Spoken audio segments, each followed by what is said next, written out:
Well, I am sad to report that we've had a storm casualty. I think he's sad about it too. He really liked it. He did. It was his favorite. It was everyone's favorite, actually. Okay, I can't mess with you anymore. It's not an animal. It's not an animal. Let me show you.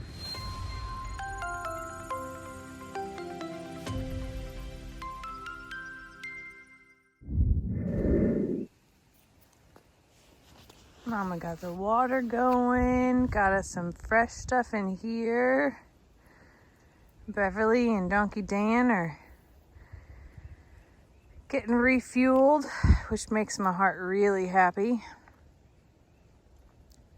We make sure, or try to make sure, that everybody is drinking. I'm trying to make rounds and make sure that everybody is finding a way to consume water, because I don't want them to get discouraged when they walk up in the middle of the night or early morning and this is frozen.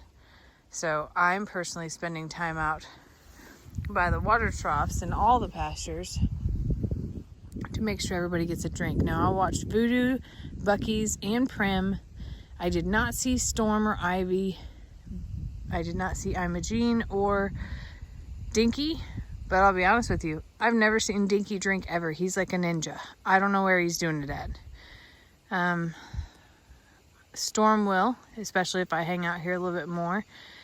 The other thing that's happening is they're all catching up on some sleep. I can tell that they were awake all night last night and that it was stressful for them because they're all very worn out today. Look at how much water he's drinking. That's so good. Dan, your little tongue's out, buddy. Now, Beverly had 2 blankets on last night. This one is not waterproof, so she had the yellow one on top of it. Because the yellow one's kind of thin, almost sheet-like, but it is waterproof, so we just doubled her up. I took that top one off for now, and I'll put it back on here at dinner time. Ivy is napping in the sun.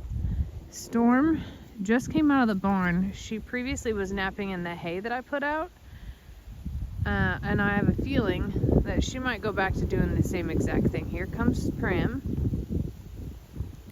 She too was, everybody was napping. It was a beautiful sight. It just got above freezing. I was a little bit worried about Voodoo and the way he was laying, because everybody else was laying in the hay I put out, which would make sense because it's warm and it's dry, and Voodoo was laying in the dirt, and I just have like a hyper fear for him for colic right now, and to see him get up and make his way all the way to the barn and drink some water was quite refreshing, my Danny boy. Dan has warmed up and dried off. He refused to let me blanket him last night. There's a piece of me that wants to try again tonight. We will be down to 15 degrees here. I'm feeling better than I was about it because I was worried everybody was just going to be soaked and that there was going to be 0 sun today. Whoopsie, hold on a second here. I was just worried that there was not going to be any time for them to dry off, and a lot of them had icicles on their manes. I don't know why they wouldn't stand in the barn last night. I think that snow is a phenomenon not just for humans but for animals that don't experience it ever. But pleased to say that everybody's drying off, and that when I touch them, they're dry, their fur is dry, and that I could feel warmth when I touch them, which is a big upgrade, because this morning at 2 o'clock and again at 8 o'clock, that was not the case at all. So last night the barn water never froze, which was awesome, because that's only a 3-walled barn. But either way, that had just enough to keep that water from above freezing. So I just refilled that. I'm gonna place some hay bales around it, and I've heard that will help. I don't know if it's gonna help at 15-degree weather, but we're gonna try. I can just tell that my crew is really worn out. Now the littles, I did the same thing for. We took a giant horse round bale and put it on its side and used the tractor to shred it to make them a big pile. I'll walk over there and show you all that in a bit. I gotta disconnect the hoses again or I'll forget. And we did the same thing in the alpaca pasture. Whether it's littles or ostriches that get in there, I just hope that someone does. And them not being out here on this hillside in the sun tells me that they're probably tucked in pretty good. So last night was a little bit of a fiasco. I had goats that would not go in shelters. I was makeshifting things, and it was midnight, and it was rough, okay? But this morning to walk out and see about 2.5, 3 inches of snow, and seeing now that quite a bit is gone, as beautiful as it is or was, I'm happy that it's leaving. I don't know if you know this, but I don't like snow. I don't like my babies being cold. Like, trust me, this is a beautiful sight. This is stunning. And waking up to it this morning was absolutely beautiful.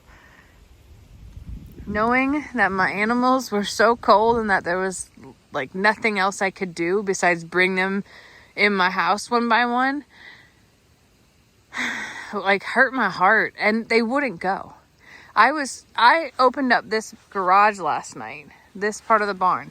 I pulled all the equipment out and I was ready. I didn't care if they were going to sit there and eat hay all night long or whatever they were going to do. I was ready to put them in there. No one would go. No one would go. And that is where I realized that I was overdoing it. Some of them wanted to be in their barn. Some of them wanted to be in that loafing shed. Some of them wanted to be, they get tucked in this little hillside over here, up against the woods. It's a great windbreak. That's where Miss Pat and Mr. David still have woods. So they'll go and they'll stand right in front of that. And honestly, I mean, that's their natural instinct, so I can't take that from them. But I am watching my herd rest today, and they're gonna need it for tonight, to be honest.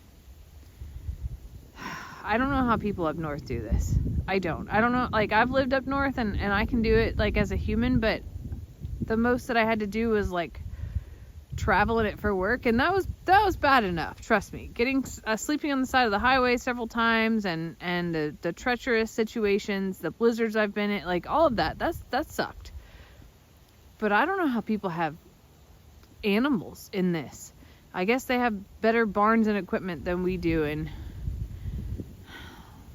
less things than I do as well. Just yesterday morning, I was videoing this water trough and all the beautiful donkeys drinking out of it because it's their favorite. It was so fresh, so clean. And now I am sad to report that this water trough of about 5 years old, from $20 on the side of the road, has not been successful at making it through our winter storm.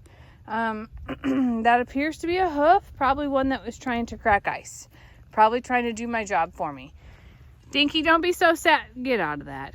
Get out of that mess. Don't be so sad, Bubs.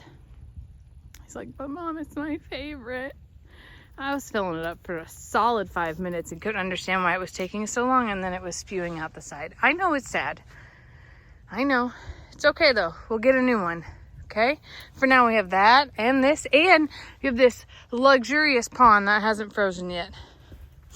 I know. I gotta go turn off the well because we're gonna go down to 20 tonight. Better than 13.